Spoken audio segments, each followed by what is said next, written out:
Hi everyone. आप सभी लोगों का कैरियर गेटवे की series GS 75 days hard challenge में हार्दिक स्वागत है। आज के 23वें दिन हम साइंस करने वाले हैं। देखो, साइंस मेरे को सबसे ज़्यादा अच्छी लगती है। क्यों? क्योंकि मैं साइंस स्टूडेंट हूँ, मुझे फैक्ट्स के बारे में पता है और मैं आप लोगों को बहुत इजीली वो फैक्ट्स बता देता हूँ या बता सकता हूँ, समझा सकता हूँ। इसलिए बहुत मुझे इंटरेस्टिंग लगता है और मुझे ये भी विश्वास है कि अगर आप इस क्लास को, इस क्विज़ को पूरा अच्छे से देखेंगे तो आपको भी मज़ा आएगा, क्योंकि मुझे पता है कि आपको कैसे समझाना है। तो please be with me till last of this video, आपको भी मज़ा आने वाला है। ठीक है, सो हमारा फर्स्ट क्वेश्चन है, the longest bone in the human body is. मानव शरीर की सबसे लंबी हड्डी कौन सी है? देखो, नॉर्मल जी के क्वेश्चन है, सबसे लंबी हड्डी, सबसे छोटी हड्डी। ठीक है, इस तरह की चीज़ें बहुत ही बेसिक हैं जो कि आपके एग्जाम्स में जो इजी क्वेश्चंस होते हैं उसमें ये काउंट की जाती हैं। तो इसका और इसके ऑप्शंस है उल्ना, ह्यूमेरस, फीमर या टिबिया। तो इसका आंसर है फीमर। भाई, फीमर जो बोन है वो आपकी थाइज में मिलती है।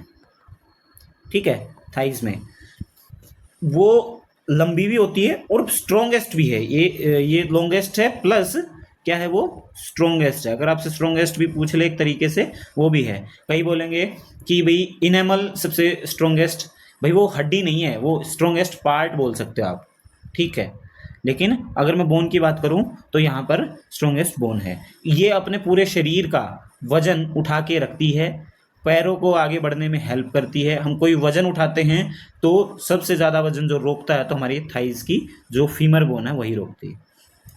फिर आपसे कोई पूछे, अगर लॉन्गेस्ट बोन पूछ लिया तो स्मॉलेस्ट बोन भी पूछ सकते हैं। तो शॉर्टेस्ट या स्मॉलेस्ट बोल दो। Shortest bone in our body that is stapes. Stapes आपकी सबसे छोटी बोन है। स्टेप्स होती कहाँ है? ये तो मैंने बताया थाइज में होती है।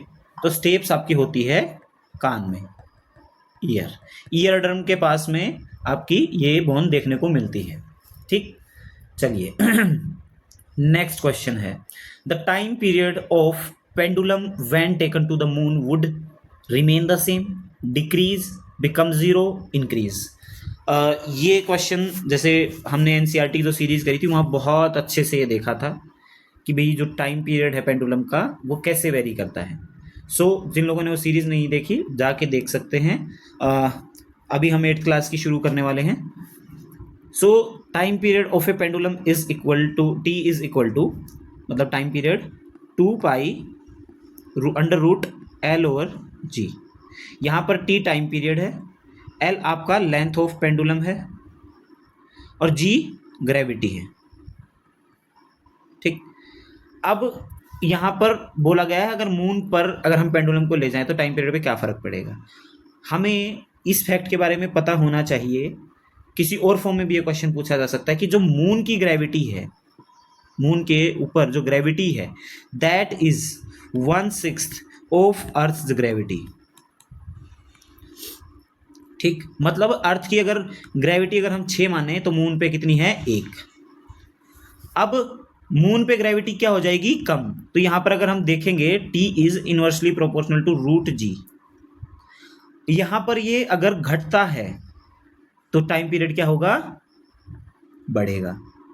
ठीक है ना, मैंने देखो कितना आसानी से पहले आपको फॉर्मूला बता दिया। अब आपको जान के पता चल गया कि लेंथ तो सेम ही रहने वाली है पेंडुलम की, सिर्फ जो चेंज होगा दैट इज ग्रेविटी। और ग्रेविटी आपको पता है मून पर कम है, अगर कम है तो टाइम पीरियड क्या हो जाएगा? बढ़ जाएगा।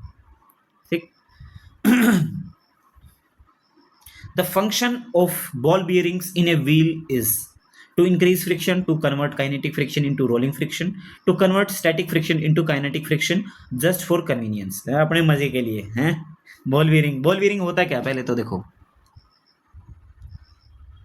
ये ऐसे आपको देखने को मिलेगा और यहाँ पर गोलियां होती हैं। किसी भी चीज़ को आपस में ऐसे रोल कराने के लिए एक दूसरे के ऊपर ये बॉल बेयरिंग यूज़ किया जाता है। आप सर्च भी करके देख सकते हो, वैसे मैंने बना दिया, बहुत बढ़िया सुंदर बनाया है। ठीक है, तो अब काइनेटिक फ्रिक्शन क्या होता है? देखो, कोई भी सरफेस है, उसके ऊपर अगर कोई चीज़ यहाँ पर इससे चिपक के आगे बढ़ेगी, दैट इज, जो ये पीछे इसको मतलब आगे जाने नहीं देगा, दैट इज काइनेटिक फ्रिक्शन। मतलब चीज़ आगे तो बढ़ेगी लेकिन वो काइनेटिक फ्रिक्शन के अपोजिट आपको फोर्स लगाना पड़ेगा तब जाके बढ़ेगी। इसी चीज़ को रोलिंग फ्रिक्शन में, मतलब ये चीज़ यहाँ पर कन्वर्ट हो जाएगी। कैसे? चीज़ चलेगी तो सही, घूमेगी, लेकिन वो रोल होगी एक ऊपर, ये वाला जो पार्ट है ना, इसके ऊपर ये वाला रोल होगा। किसकी हेल्प से? जो ये बॉल बियरिंग है, ठीक है, ये बॉल बियरिंग है बीबी, इनकी हेल्प से इस वाले सर्कल के ऊपर ये वाला सर्कल रोल हो सकता है, मतलब घूम सकता है। So function of ball bearing in a wheel is to convert kinetic friction into rolling friction. भाई आगे बढ़ने में, घूमने में हेल्प करता है।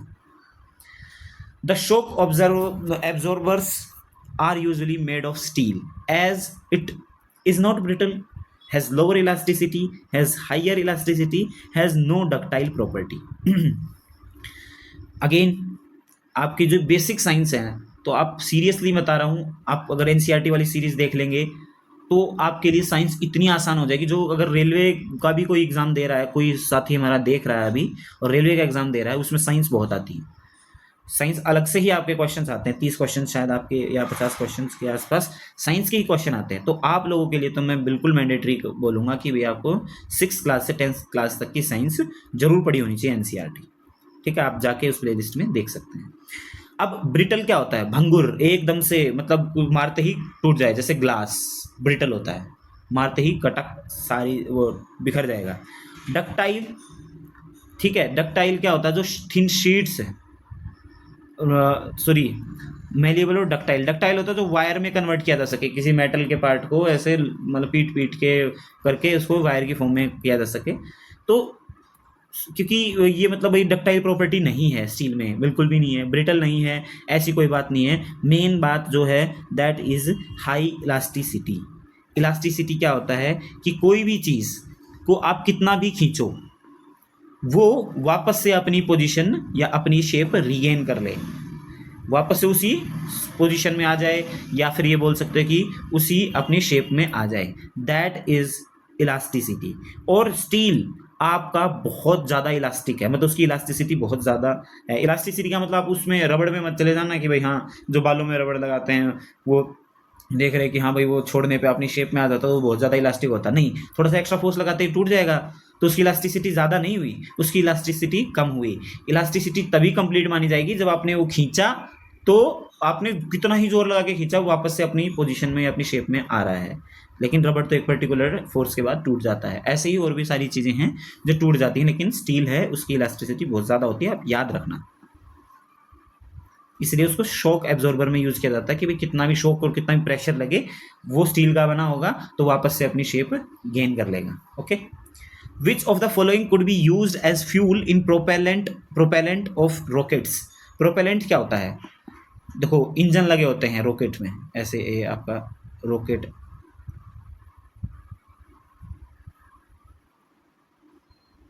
कुछ ऐसे रॉकेट ऐसा होता होगा, ठीक है।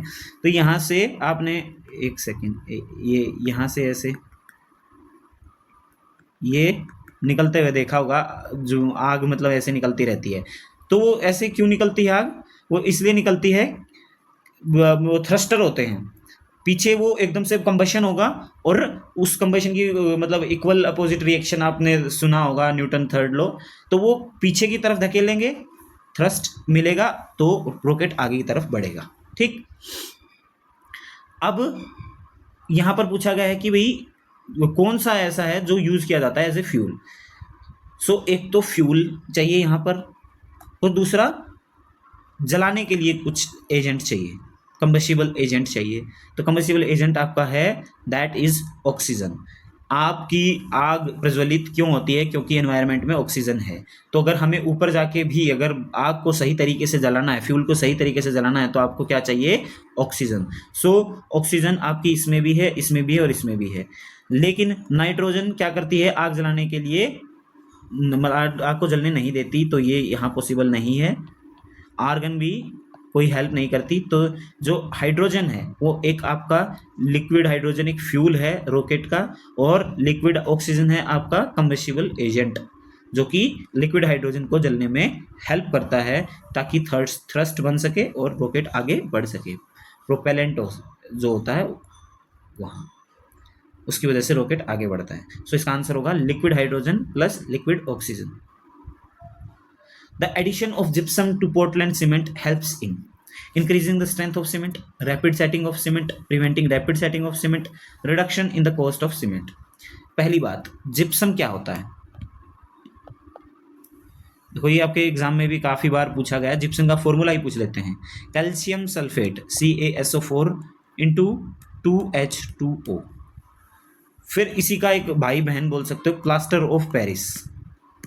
उसका फॉर्मूला होता है कैल्शियम सल्फेट इंटू ½ H2O। अब ये क्या है, एक दूसरे में कन्वर्ट हो सकते हैं। पहले मैं जिप्सम और पीओपी के बारे में बता देता हूँ, फिर सीमेंट पे आएंगे। अगर भाई आपके पीओपी में थोड़ा सा पानी मिला दिया जाए तो वो क्या बन जाएगा, जिप्सम। और जिप्सम से थोड़ा सा पानी अगर निकाल लिया जाए तो क्या बन जाएगा, प्लास्टर ऑफ पेरिस। ठीक। अब बात हो रही है यहाँ पे जिप्सम की। ये जिप्सम है, ये आपका सीमेंट में इसलिए ऐड किया जाता है ताकि जो सीमेंट है वो एकदम से ना जम जाए पानी मिलाते ही। अगर जिप्सम ना हो सीमेंट में तो आपने जैसे मान लो कहीं एक ड्रॉप डाली सीमेंट में, तो वो ड्रॉप का जहाँ तक प्रभाव रहेगा वहाँ तक तुरंत के तुरंत आपकी सीमेंट जम जाए। लेकिन सीमेंट के अंदर क्या होता है, जिप्सम होता है। उसको पानी हम मिलाते हैं, मिलाते रहते हैं, उसका अच्छा सा घोल बना लेते हैं। उसको सेट होने में टाइम लगता है जस्ट बिकॉज ऑफ जिप्सम। अब वो उसका जो मैकेनिज्म है वो थोड़ा डिफरेंट है, वो बताने यहाँ पे ठीक भी नहीं है, रेलेवेंट भी नहीं है। लेकिन आपको इतना याद रखना है कि जो जिप्सम है वो रोकता है रैपिड सेटिंग ऑफ सीमेंट को। White lung disease is prevalent among the workers of. White lung disease भाई paper industry, cement industry, cotton industry या पेस्टिसाइड इंडस्ट्री। व्हाइट लंग, अब व्हाइट से थोड़ा सा आपको आइडिया मिल जाएगा। आपको ये दो तो पता चल जाएंगे कि भाई ये आंसर नहीं है। वैसे थोड़ा सा है इस तरह का ट्रिकी टाइप क्वेश्चन है, but paper industry, cotton industry में से। अब आपको पता हो कि जो कॉटन इंडस्ट्री है वहाँ पर जब भी कॉटन से रिलेटेड कोई काम होता है, उसको प्रोसेस किया जाता है, जो कपास है या रुई बोलते हैं हम, तो उसके छोटे छोटे छोटे छोटे रोए हवा में ऐसे एनवायरनमेंट में फैल जाते हैं। आपने उन लोगों को, जो लोग काम करते हैं उनको देखा हो तो उनके बालों में, दाढ़ी में, नाक में, आँख में, पलकों पे, हर जगह छोटे छोटे रुएँ लग जाते हैं। और वही रुएँ आपके नाक से होते हुए आपके लंग्स में पहुंच जाते हैं, जिसको एक शायद बाइनोसियोसिस करके कुछ एक आपका ये वाइट लंग डिजीज़ है बोलते हैं उसको। वो कहाँ होता है, कॉटन इंडस्ट्री में। ये आपको जो लोग गद्दे भरते हैं रुई के, वहाँ पे भी देखने को मिल सकता है। Iodoform is used as an antipyretic, analgesic, antiseptic या एनेस्थेटिक। आइडोफॉर्म, पहले आइडोफॉर्म क्या होता है, CH3, यह आइडोफॉर्म। आयोडीन को आप एक तरीके से ऐसे मान सकते हैं कि आयोडीन है ना, इस एंटीसेप्टिक होता है। आपको मैं 2-3 चीज़ें बताऊंगा आयोडीन की, तो आपको उससे याद हो जाएगा कि आयोडीन एंटीसेप्टिक होता है। इसका आंसर है एंटीसेप्टिक। जैसे टिंक्चर ऑफ आयोडीन आपने सुना होगा, ठीक है। टिंक्चर ऑफ आयोडीन वो काफ़ी चीज़ों का मिश्रण होता है, जैसे I2 खुद आयोडीन भी होता है, उसमें और भी अलग अलग चीज़ें, जैसे वाटर भी होता है और 1-2 चीज़ अभी मुझे याद नहीं है, तो वो सारी चीज़ें आपकी वहाँ देखने को मिल जाएंगी। ठीक, वो भी क्या होता है, एंटीसेप्टिक। अब एक आपने बीटाडीन सुना होगा, बीटाडीन करके, जो हम लगाते हैं, घाव हो जाता है, कट लग जाता है, तो क्या लगा भाई, बीटाडीन लगा लो, बीटाडीन। उसमें भी क्या होता है, आयोडीन होता है। सो वो क्यों लगाते हैं, ताकि वो जो भी मतलब कट्स हैं उनके अंदर जाके वो घुल जाए और जो आपके वो रोग रोगाणु टाइप होते हैं वो मर जाए वहाँ पर। वो उस चीज़ को और कट को मतलब बढ़ने ना दें, या उस पे जो रोगाणु वगैरह होते हैं या जीवाणु होते हैं वो अगर पैदा हो जाएंगे तो वो क्या करेंगे, उसको खराब कर देंगे घाव को, और मतलब बढ़ा देंगे उसको। सो इसीलिए आपका ये एंटीसेप्टिक क्रीम लगाई जाती है। तो iodoform is an antiseptic. An artificial ecosystem is represented by pisciculture tank, agricultural land, जू या एक्वेरियम। इकोसिस्टम क्या है, पहली बात, इकोसिस्टम जिसमें भाई आपका एक तरीके से पानी है, पेड़ पौधे हैं, भाई जीव जंतु हैं, ठीक है, एनवायरनमेंट है, ऑक्सीजन है, तो ये इस तरह का इकोसिस्टम है जो कि नेचुरल इकोसिस्टम हम देखते हैं।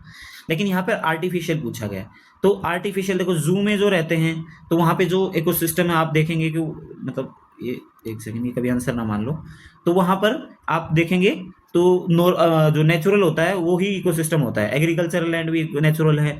कल्चर टैंक, पिसिकल्चर में मत्स्य पालन, भाई आपने बहुत बड़ा खेत में टैंक खुदवा दिया, उसमें पानी डाल दिया और आपने मछलियों को डाल दिया ताकि वो भाई फर्दर अपना प्रोपोगेट होती रहे, भाई पैदा होती रहे और उनकी संख्या बढ़ती रहे। सो वो भी एक नेचुरल इकोसिस्टम है। लेकिन जो एक्वेरियम है, एक्वेरियम क्या होता है कि हमने मैन मेड है, वो हमने बना दिया, एक टैंक बना दिया, उसमें हमने पानी डाल दिया, उसमें हमने ऑक्सीजन इनफ्लो कर दिया, उसमें हमने पत्थर डाल दिए ताकि भी उनको थोड़ा सही लगे, नेचुरल लगे कुछ। मैं उसके अंदर पेड़ पौधे कैसे कुछ बना के कुछ डाल दिया ताकि थोड़ा नेचुरल सा लगे, और मछलियाँ वो कर दी कि मछलियाँ घूमती रहेंगी, ठीक। तो that is artificial ecosystem, not a natural one. The constituent of automobile exhaust that can cause cancer is, भाई इनमें से ऑटोमोबाइल का कौन सा एग्जॉस्ट है जो कि कैंसर कर सकता है, कार्सिनोजेनिक बोलते हैं जिसको, जो कैंसर करता है। Oxides of nitrogen, carbon monoxide, polycyclic hydrocarbons या लेड। अगेन ये भी ऐसा क्वेश्चन है जिसके ऑप्शंस थोड़े से मतलब ठीक ही हैं, दो ऑप्शंस ज़्यादा ठीक है। जैसे इसका आंसर मेनली तो है पॉलीसाइक्लिक हाइड्रोकार्बन्स, लेकिन आपका लेड भी आंसर हो सकता है। थोड़ा बहुत अगर आप देखेंगे तो कार्बन मोनोऑक्साइड भी इसका आंसर हो सकता है। लेकिन जो कार्सिनोजेनिक है इनमें सबसे ज़्यादा दैट इज पॉलीसाइक्लिक हाइड्रोकार्बन्स। जब भी आपका इंजन ऑयल को बर्न करता है, जलाता है, कंबशन करता है, तो आपका जो पूरा कंप्लीट कंबशन नहीं होता, उसकी वजह से आपके पॉलीसाइक्लिक हाइड्रोकार्बन्स या कार्बन मोनोऑक्साइड या लेड आपकी एनवायरनमेंट में रिलीज हो जाते हैं। पॉलीसाइक्लिक हाइड्रोकार्बन्स होते क्या हैं, जैसे आपने कभी, आप केमिस्ट्री स्टूडेंट हो तो आपको पता होगा, नहीं है तो आपने इस तरह के स्ट्रक्चर कभी देखे होंगे, वही इस तरह के कुछ भी, मतलब वो बेंजीन रिंग्स होती हैं, ये आगे ही आगे ऐसे रहती है।